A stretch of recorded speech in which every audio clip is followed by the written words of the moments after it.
జగన్మోహన్ రెడ్డి గారు ఈ దాడి సంఘటనను మీరు ఎలా చూస్తారు, ఎలా స్పందిస్తారు? ఈరోజు జగన్మోహన్ రెడ్డి గారికి ప్రజల్లో వస్తున్న ఆదరణ చూసి తట్టుకోలేని ప్రతిపక్ష పార్టీలు ఈరోజు ప్రజల్లో రేపు ఎలక్షన్లో 13వ తారీఖున మే 11న మళ్ళీ వైఎస్ఆర్ కాంగ్రెస్ పార్టీ అధికారంలోకి వస్తుందని దురుద్దేశంతో దిగ్గజతో ఒక కక్షపూరితంగా ఏదో ఒక విధంగా జగన్మోహన్ రెడ్డి గారిని మా ఆత్మాహుతి దాడి చేసి ఏదో ఒక విధంగా ఈ ప్రజలకి అండగా లేకుండా చేయాలని ఉద్దేశంతో ఇలాంటి దాడి చేయడం జరిగింది. చంద్రబాబు ఫస్ట్ నుంచి మీరు చంద్రబాబుని చూడండి, ఏ రోజన్నా ప్రజలకు మేలు చేయాలనే ఆలోచన ఏ రోజు ఉండదు. మామకి ఎండుపోటు పొడిచాడు. ఈరోజు మళ్ళీ అది ఏదైనా తన కోసం తనకేదన్నా ఇబ్బంది కలిగితే వారిని అంతమందించడానికి కూడా వెనుకాడని వ్యక్తి ఎవరైనా ఉన్నారంటే ఈ రాష్ట్రంలో ఒకే ఒక్కడు సన్యాసి దద్దమ్మ చంద్రబాబు నాయుడు మాత్రమే. ఈరోజు రాత్రి అయింది కాబట్టి ఏం చేయలేకపోతున్నారు, మరి మీరు రేపు ఎలాంటి నిరసనలు అయినా చేయగలుగుతారా? జగన్మోహన్ రెడ్డి గారు కార్యకర్తలకు ఇచ్చిన స్ఫూర్తితో కార్యకర్తలను ఏ రోజు రెచ్చగొట్టే విధానం లేదు. చంద్రబాబు చూడండి, ఎప్పుడు కార్యకర్తలను రెచ్చగొట్టి ఏదో ఒక విధంగా ఉసిగొల్పి ఏదో ఒకటి అది ఇదని చెప్పి వాళ్ళని రెచ్చగొట్టి ఇలాంటి దుర్మార్గపు ఆలోచనలకు తెరదీస్తున్న వ్యక్తి ఈ రాష్ట్రంలో ఒకే ఒక్కడు చంద్రబాబు నాయుడు. చంద్రబాబు నైజం అంతా ఫస్ట్ నుంచి కూడా వెన్నుపోటులు, కుట్రలు, కుతంత్రాలు, హత్యాకాండలు. తన చరిత్ర మీరు చూసుకోండి, మీ మీడియా చూడండి. తనకి ఎవరైనా అడ్డొచ్చారంటే తనని అంతమందించడానికి కూడా వెనుకాడని వ్యక్తి ఎవరైనా ఉన్నారంటే అది ఒక్క చంద్రబాబు నాయుడు మాత్రమే. అలాంటి వ్యక్తికి ఈ ఆంధ్ర రాష్ట్ర ప్రజలు మే 13న తగిన గుణపాఠం చెప్తారు. జూన్ 4న వైఎస్ఆర్ పార్టీ ఎన్నికల్లో విజయదుందుభి మోగించడం ఖాయం. ఈ రాష్ట్రంలో వైఎస్ జగన్మోహన్ రెడ్డి గారు తిరిగి అధికారంలోకి రావడం ఖాయం. ఇది అక్షర సత్యం. Thank you madam. సంఘటన స్థలానికి మీరు ఎప్పుడు వెళ్ళి చూసారా, లేదా ఇక్కడికి డైరెక్ట్ హాస్పిటల్కి వచ్చారా? దీన్ని ఎలా స్పందిస్తారు జగన్ గారిపై దాడిని?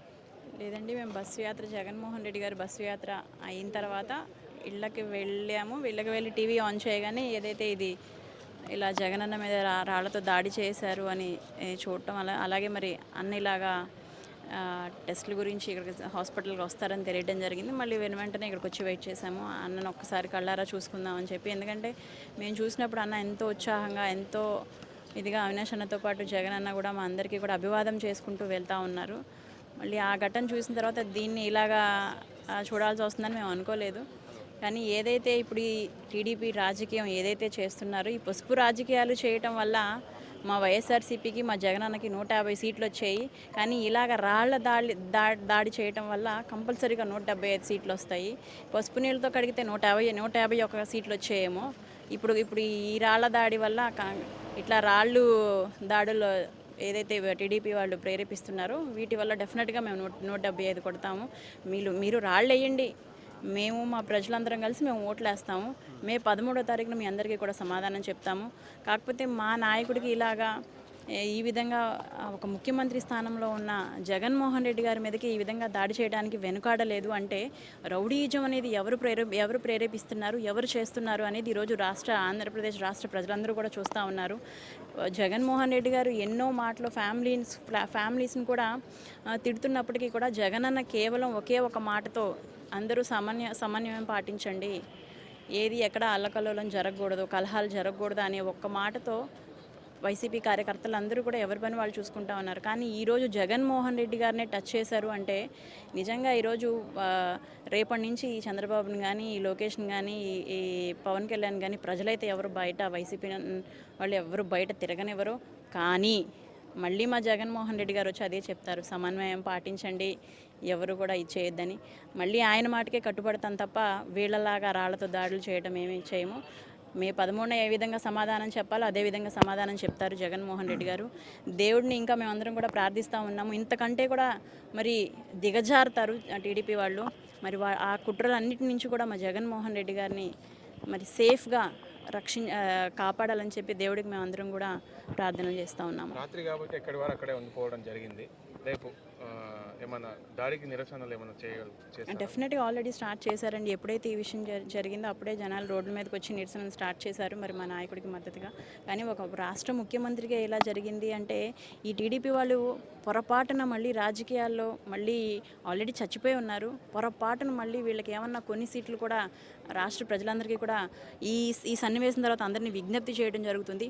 పొరపాటును కూడా వీళ్ళకి 4 సీట్లు కూడా ఇవ్వద్దు. ఎందుకంటే వీళ్ళ రాజకీయం అనేది ప్రతిపక్షంలో ఉన్నప్పుడే రాక్షస రాజకీయాన్ని చూపిస్తూ ఉన్నారు. వీళ్ళకి పొరపాటున అధికారం జరిగితే అధికారం చేజిక్కితే మాత్రం అక్కడక్కడ కూడా మనల్ని బతకనివ్వరు. కాబట్టి ప్రజలందరూ కూడా వీళ్ళని ఇంకా తొక్కాలి. ఆల్రెడీ సమాధి అయిపోయిన దాన్ని ఊపిరి పోసుకోవడానికి చూస్తున్నారు. కానీ ఇట్లాంటి రాజకీయాలని ఆంధ్రప్రదేశ్ రాష్ట్రం ప్రజలందరూ కూడా ఎంతో ప్రశాంతంగా ఉన్నారు. వీళ్ళు అక్కడక్కడ చెప్పే మాటలే తప్ప ప్రజలు ఎక్కడా కూడా ఈ విధమైన ఇది చేయట్లేదు. ప్రజలందరూ కూడా జగన్మోహన్ రెడ్డి గారి వైపే ఉన్నారు. అలాగే మరి రేపు మే 13న జగన్మోహన్ రెడ్డి గారికి మళ్ళీ పట్టం కట్టి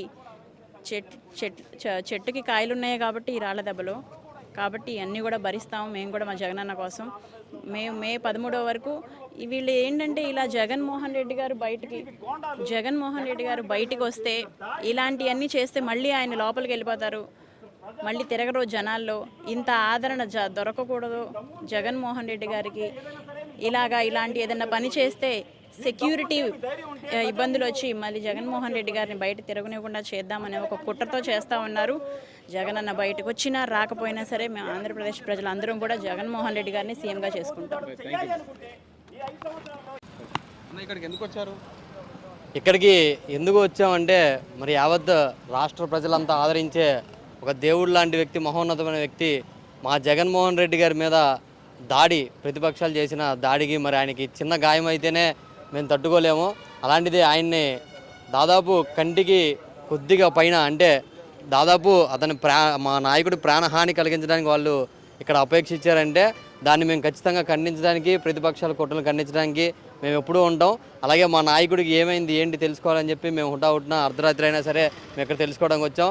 మా నాయకుడితో పాటు అలాగే ప్రజాదరణ పొందిన వెల్లంపల్లి శ్రీనివాసరావు గారు కూడా గాయం అవడం ఇక్కడ మాకు తీవ్ర ఆందోళన కలిగించింది. అందుకని మేము ఇక్కడ రావడం జరిగింది. రేపు నిరసనలు ఏమైనా చేసే అవకాశాలు ఉన్నాయా వెల్లంపల్లి గారికి కానీ జగన్మోహన్ రెడ్డి గారి రాష్ట్రంలో? మేము ఖచ్చితంగా వారికి చిన్న ఆపద వస్తేనే మేము తట్టుకోలేము. అలాంటిది మేము ఖచ్చితంగా రోడ్ల మీద వచ్చి నిరసన తెలియజేస్తామంటే మా నాయకులే మమ్మల్ని ఆగండి అంటున్నారు. అందువల్ల మేమేంటంటే పార్టీ హైకమాండ్ ఆదేశించిన దాని ప్రకారం నడుచుకుంటాం. కానీ ఏంటంటే మాలో చాలామంది కార్యకర్తలు కూడా ఇంకా అసలు ఏంటి ఇది ఎందుకు జరిగింది ఏంటి అనేది ఇంకా తెలుసుకోలేకపోతున్నారు. అంటే ప్రతిపక్షాలు జగన్మోహన్ రెడ్డిని అధికారం నుంచి దింపడానికి ఎన్ని కుట్రలు పడుతున్నారనేది దీన్ని బట్టి అర్థమవుతుంది. భౌతికంగా ఒక వ్యక్తి మీద కూడా వచ్చారంటే వాళ్ళు ఇంకా రాష్ట్రంలో ఒక ముఖ్యమంత్రి మీదకి ఇలా వెళ్ళారంటే మరి రేపు పొద్దున్న సామాన్య ప్రజలు ఎలా ఉంటాయి ఏంటి అని చెప్పి మాకు చాలా ఆందోళన కలిగిస్తుంది. ఖచ్చితంగా రేపు 13వ తారీఖున జరగబోయే ఎన్నికల్లో వీళ్ళు ఎలాగైతే రాళ్లతో మా నాయకుడి మీద దాడి చేశారో మేము కూడా ఓటుతో అలాగే తిరిగి వాళ్ళకి బుద్ధి చెప్తామని తెలియజేస్తాం. ఇప్పుడు దాడి జరిగిన తర్వాత జగన్ గారు ఏం మాట్లాడకుండా ప్రతిపక్షాలను కానీ ఎవరి గురించి కూడా ఏం మాట్లాడకుండా డైరెక్ట్ హాస్పిటల్కి రావడం జరిగింది. దీన్ని ఎలా చూస్తారు మీరు? మరి ఇంకో విధంగా చూసుకుంటే అది చేశారని అనుకుంటున్నారు మరి దాడి ఒక నాయకుడికి ఉన్న లక్షణం అంటే అదే అనమాట. దాడి జరగగానే మీరు చూసాం మన ఎక్కడైతే పెద్దిరెడ్డి గారి నియోజకవర్గంలో చంద్రబాబు నాయుడు గారు అక్కడ ఏమి లేకుండా సృష్టించి వెళ్ళి కొట్టండి అని చెప్పి ఎలాగా నాయకులు కార్యకర్తలు అందరూ రెచ్చగొట్టారో అదే మా నాయకుడు స్వయంగా అతనికి గాయం అయితే కూడా ఎటువంటి చిన్న మాట మాట్లాడకుండా అదే చిరునవ్వు కొనసాగిస్తూ ప్రతి ఒక్కరిని మళ్ళీ అలాగే పలకరిస్తూ ఏదైతే షెడ్యూల్లో ఉన్న ప్రకారం బస్సు యాత్ర మేమంతా సిద్ధం ముగించుకున్న తర్వాత హాస్పిటల్ వచ్చా కూడా ఎక్కడా కూడా ఎవరిని ఏం విమర్శించలేడు. మరి ఒక నాయకుడికి ఒక నీచకుడికి ఉన్న లక్షణం ఏంటంటే అదే. చంద్రబాబు నాయుడు అంటే రెచ్చగొట్టే ధోరణిలో మన పెద్దిరెడ్డి రామచంద్రారెడ్డి గారి నియోజకవర్గంలో జరిగిన యాత్రలో మీరు అందరూ చూడొచ్చు. అందరినీ కించపరిచి అక్కడ ఉన్నారు వైసీపీ గుండాలు వెళ్ళి కొట్టండి తన్నండి అని చెప్పి అన్నాడు. మా నాయకుడు మట్టి చిన్న గాయమైనా కానీ ఎటువంటి చిన్న మాట కూడా ఎవరిని అనకుండా ఆయన వచ్చి స్వయంగా హాస్పిటల్లో చూపించుకొని వెళ్ళాడు. మరి మా నాయకుడికి ప్రతిపక్షంలో ఉన్న చంద్రబాబు నాయుడు గారికి తేడా ప్రజలు ఇక్కడే క్లియర్గా గమనిస్తున్నారు. దీన్ని బట్టి ఖచ్చితంగా రాబోయే ఎన్నికల్లో ప్రజలు బుద్ధి చెప్పడానికి రెడీగా ఉన్నారని చెప్పి ఈ సందర్భంగా తెలియజేస్తారు.